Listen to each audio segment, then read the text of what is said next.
Toolbox talk number 15, which is fire awareness. Um, so, approximately 24,000 fires occur in UK premises every year. Okay, arson being the biggest cause. Good fire prevention is about early detection, which saves lives. As you can see, there are 1.3 billion a year, and insurers are paying out. That's 3.6 million pounds a day for fire costs. Fire responsibilities. So you always need to keep your walkways, aisles, stairs clear of materials that don't obstruct fire call points or extinguishers. Try not to re-enter buildings unless instructed or until you're instructed or safe to do so. Take the initiative and remove or deal with common fire hazards. If you can't sort it yourself, then report it to your manager. Don't prop or wedge open fire doors. They're there to stop the spread of fire and smoke and aid a safe escape in the event of an emergency. And don't bring personal electrical items into the workplace unless you're authorised to do so. If there is an alarm or a signal to evacuate, ensure that you cooperate by safely exiting the building, going to the designated assembly point, and that you act on the instructions of the fire marshals or wardens. So fire is made up of three components: fuel, heat and oxygen, as you can see there. And for a fire to combust and ignite, then it needs all of those three elements.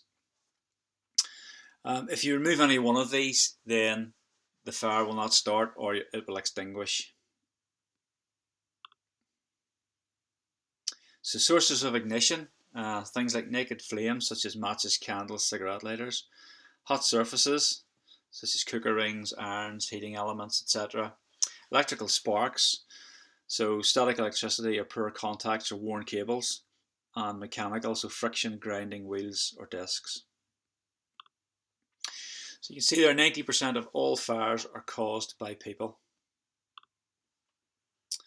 Some of the more common examples: arson, which is the most common cause, electrical faults, accidents with naked flames, articles near heat, misuse of cooking appliances, misuse of matches, careless use of smoking materials.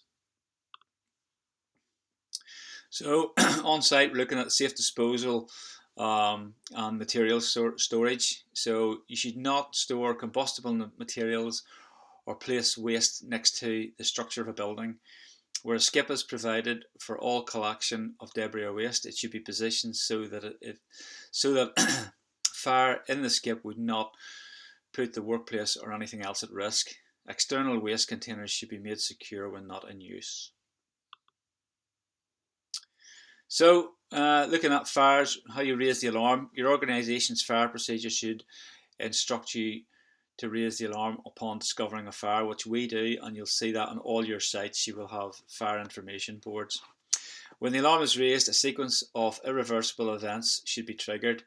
Check your organisation's procedures to find out who is responsible for calling the fire service. And again, when you're on site, you will have boards up alongside your first aiders. You will have nominated fire wardens. Okay, upon discovering a serious fire incident, operation of the alarm is usually triggered by a person's automatic response to raise the alarm.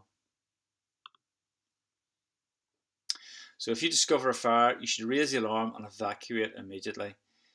If the situation is dangerous or you have any doubts, raise the alarm, get out, call the emergency services and stay out. So in some buildings you operate, you may have the old style call points, okay?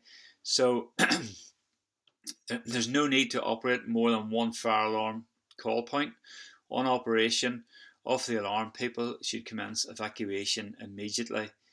Okay, with this style, if there's no hammer provided, then use a sharper solid device such as a shoe heel, keys, etc. Things like your tools, pliers, hammers, etc. will all work on that. The new style one there you see on the right, then that's simple. You just press and you break the glass. So on hearing a fire alarm, you should follow this procedure. Leaving the building via the nearest possible fire exit. Do not stop to pick up any personal belongings. Close doors behind you. Close doors as you leave, as this may help contain or slow the progress of the fire. and go to the assembly point. Go immediately and safely to your designated assembly point. Stay out until you are instructed that it is safe to return to the building by the senior fire officer. Tackling fires if it is safe to do so. Only consider tackling a fire if it is completely safe to do so. You feel confident you are competent. You need to use a fire extinguisher to help in the escape to safety.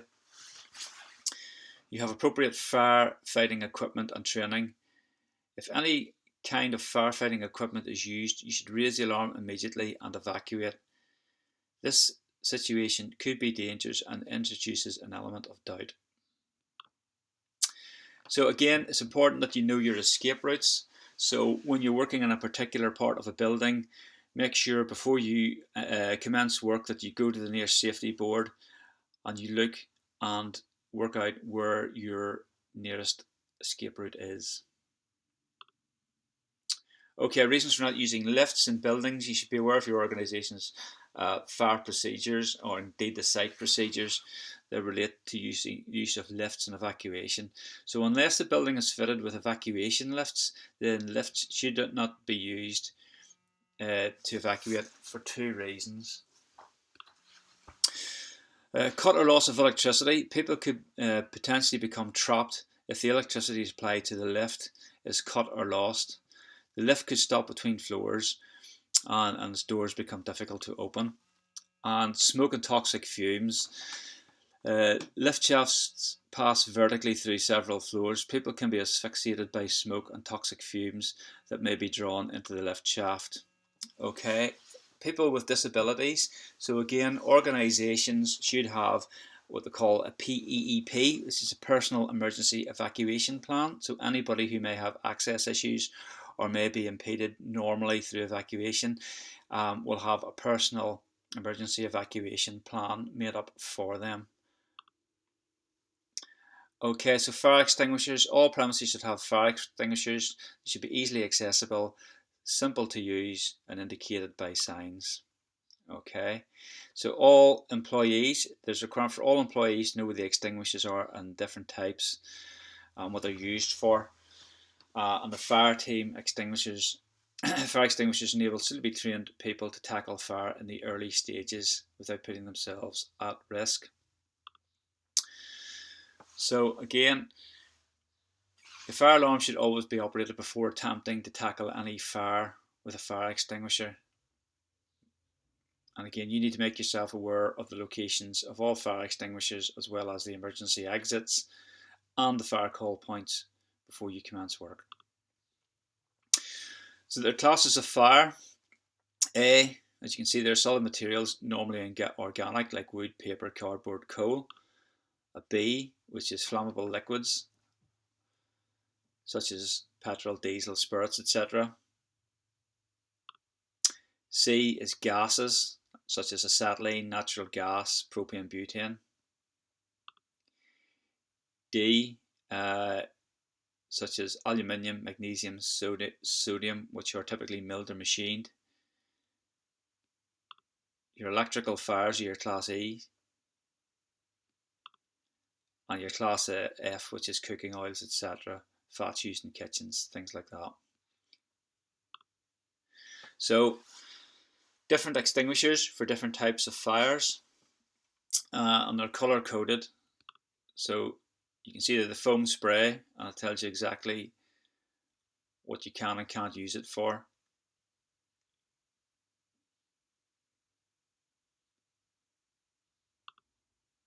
A water extinguisher, again, what you can and can't use it for.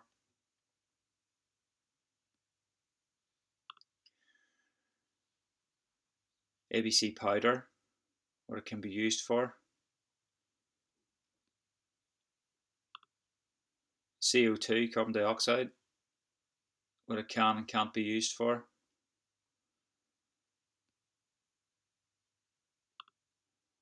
And your wet chemical, what it can and can't be used for.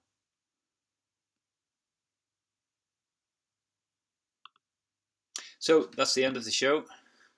Any questions, please put them to your supervisor or manager.